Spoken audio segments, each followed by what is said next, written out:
Welcome back to Young and Gettin' It. I'm Kevin Belbey, joined here today with Ithaca Mayor Svante Myrick. Svante, thanks for joining us again. Yes, we sir. appreciate it. So let's jump right into it here. My first question for you is, how do you personally define success? It's a great question, and I have a lot of them. Yeah. Well, good. So I'm glad you don't hold back right from the. It's a great question. It's a difficult one. I think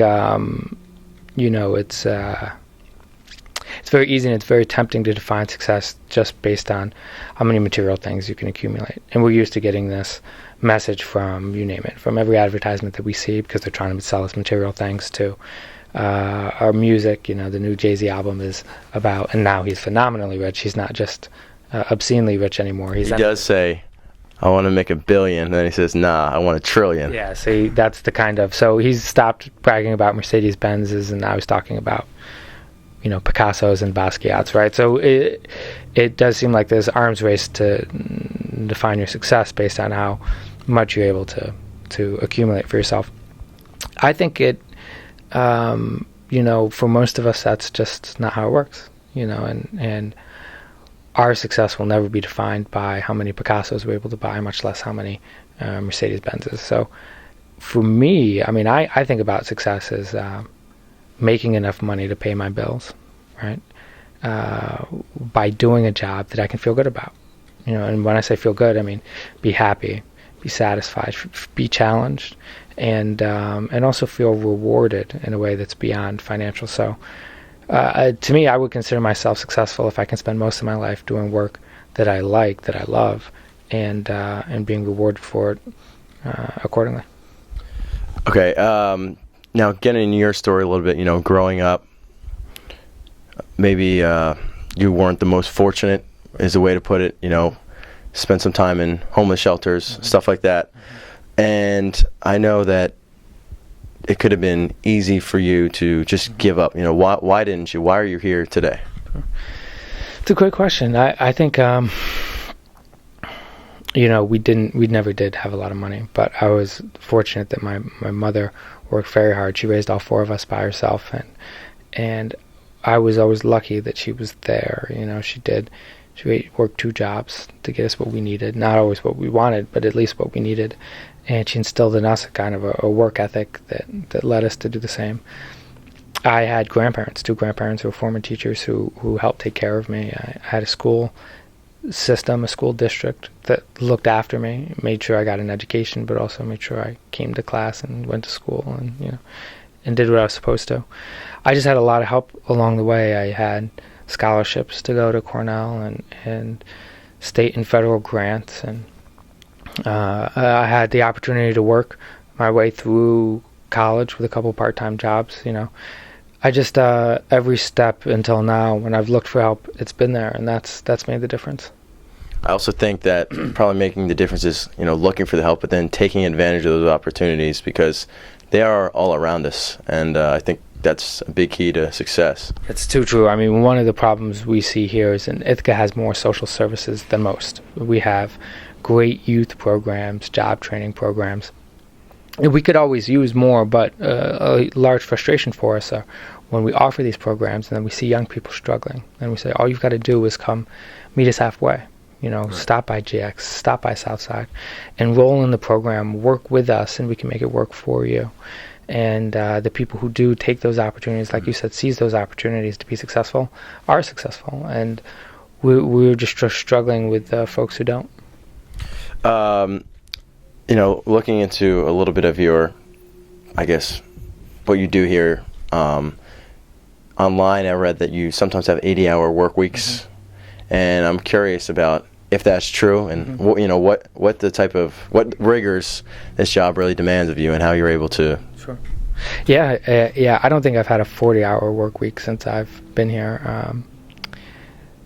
60 hours is not unusual. 80 hours is not unusual during the budget season. There were times I wouldn't leave this office for days at a time, and that's I guess that's just the nature of it. But when you find work that's engaging enough, heck, when I was a student, I was working 3 part-time jobs, and then you take the full course load up at Cornell. That's 80 to 100 hours right there. So the pace of it isn't bad, so long as what you're working on you believe in. You you find it interesting enough, then the adrenaline kind of takes it from there.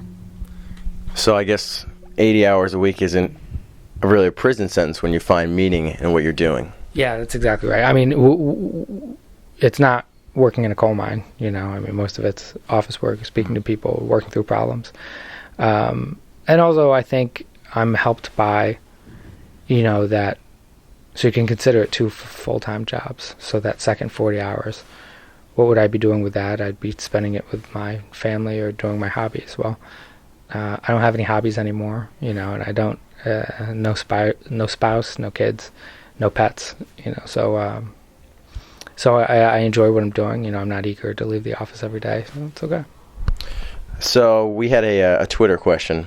Oh, yeah. From @lwag24, and he wanted to know, do you have a difficult time being taken seriously because of your age, whether from other politicians or some of your constituents, and if so, how do you deal with that? Sure. That's you know, and again, a very insightful question. I think I started 6 years ago when I was elected to the city council, and I was 20 years old then. And then I was met with a lot of cynicism from other elected officials. Sometimes the staff that I would work with, they weren't sure they could take me seriously because they saw what anybody sees when they meet somebody. You know, your first impression is the things that you can see: a young black man, right? Or if it's an older white woman or a middle-aged white man. I mean, whatever it is, the first thing you see is the first thing you think you know about them. And but the more you work with somebody, the more you build a reputation based on what you actually have to bring to the table. You know, are you insightful? Are you prepared? Do you do your homework? Do you ask good questions? Do you make a solid contribution or not? And after a while, the people that you work with, that's all they come to know about you. That's what they come to care about. You stop being the young man and you start to be Svante with everything that entails. I think the same thing was true with the voters when I ran for mayor 2 years ago. A lot of them were cynical and weren't sure. And I had to just show up at their doors, and so that's what I did. I made one round at the city, all the registered voters, and knocked on their doors. And I met a lot of people who were unconvinced, so I did it again. I made a second pass through, and I knocked on all the doors. More folks were convinced, some on the first conversation, some on the second. But I didn't yet have everybody, so I tried to make a third round through. I actually made it 2.5 times around the city before Election Day. And I think that made the difference. People who otherwise were skeptical, who had a chance to talk with me, get to know me, they came to know more than just my age, right? And I think that's always the key. If you have some demographic that seemingly works against you, too young, too old, right? Too short, too tall, too big, too small, whatever it is, the only way to overcome it is to show people that it doesn't define you. You know, and in my case, that was to show that I knew the issues, that I cared enough about them, that I wasn't immature or reckless, and that I could do this job. So I've tried to do that, and most folks in Ithaca know. Some still don't like me, but you rarely will you hear that I'm too young for the job anymore. Right. Folks know that if we disagree, it's not because of my age or what year I was born in. It's because we just have a difference of opinion on the policies.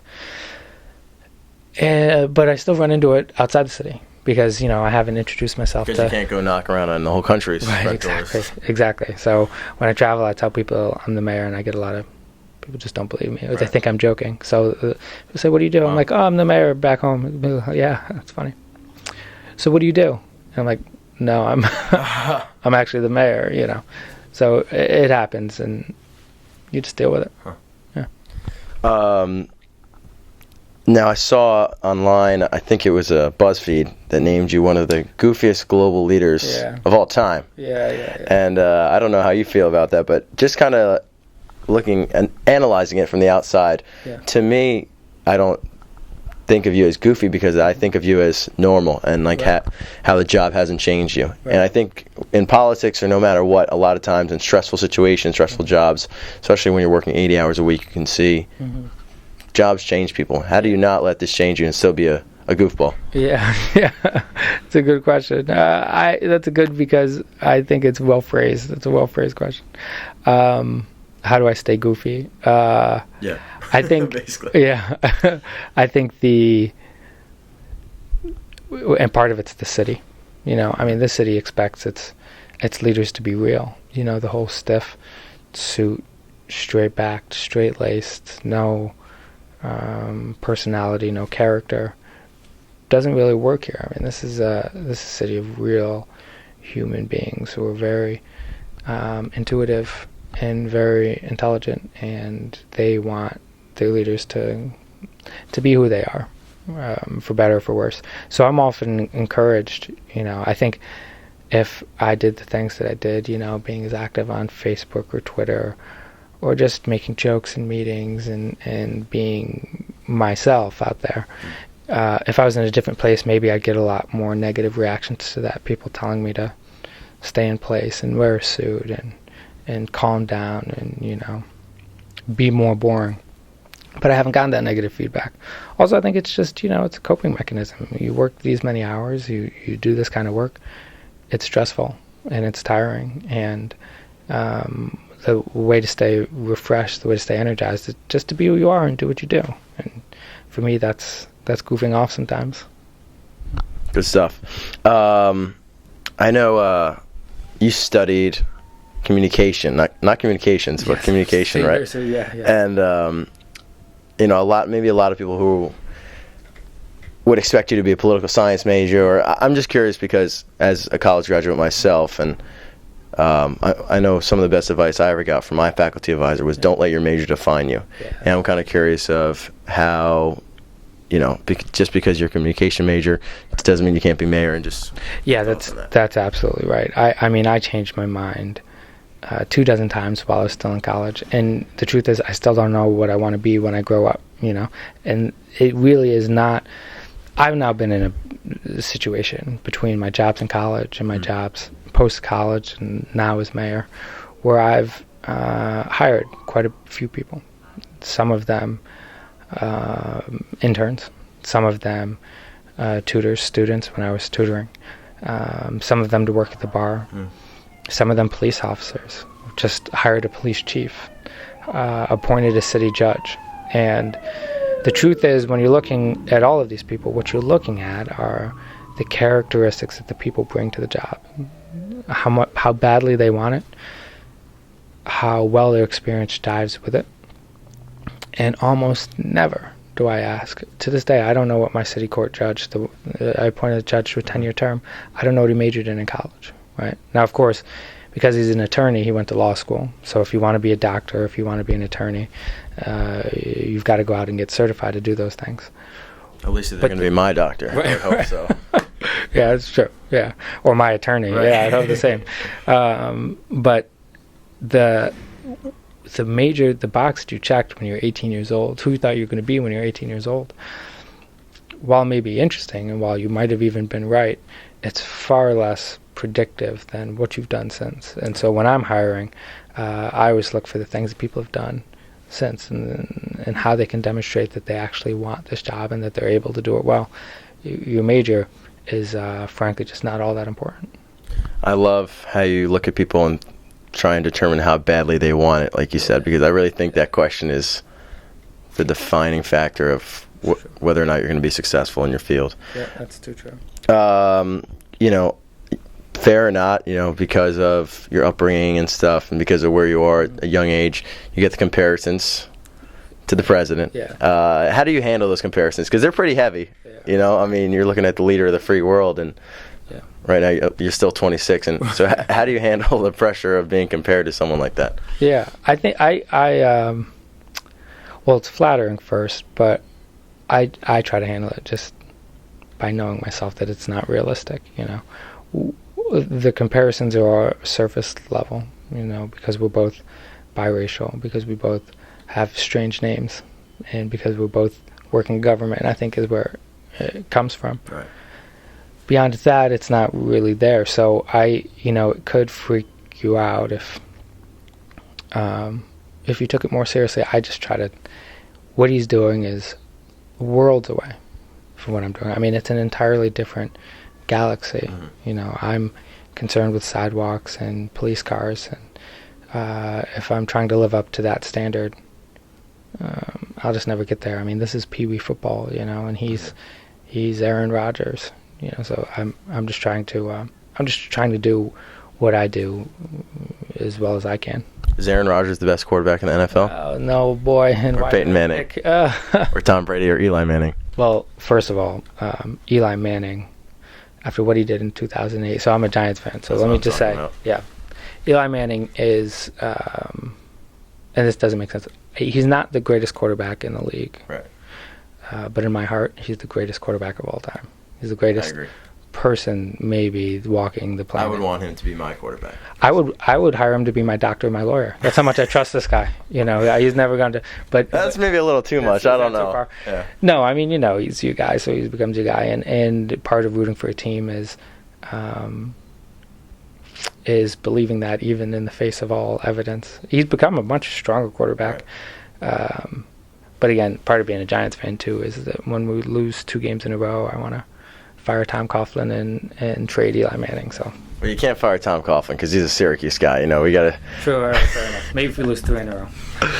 But for my money, it goes Peyton Manning, then Aaron Rodgers, then Breeze. Brady is somewhere in the back of the pack. Okay. No, okay, right. That's okay. That's me just being mad again. That's me. It's okay. All right. Then the last question I have today is, you know, where do you see yourself in the future? Where do you see yourself in 5 years? It's a very good question because I don't know. I've made 5-year plans before in my life, and they've always been tossed aside by year 2. You know, it always something comes up, or you change your mind, or your circumstances change. Ideally, I'd still be here. You know, I mean, 5 years from now, I'd be in my 3rd year of my 2nd term, which would be an absolute honor to keep serving in this office for these folks. You know, and doing what I can for my town. It would be a pleasure. Love it. Svante, thanks for joining us. For Kevin Belbey, I'm Young and Getting It, and he is Young and Getting It.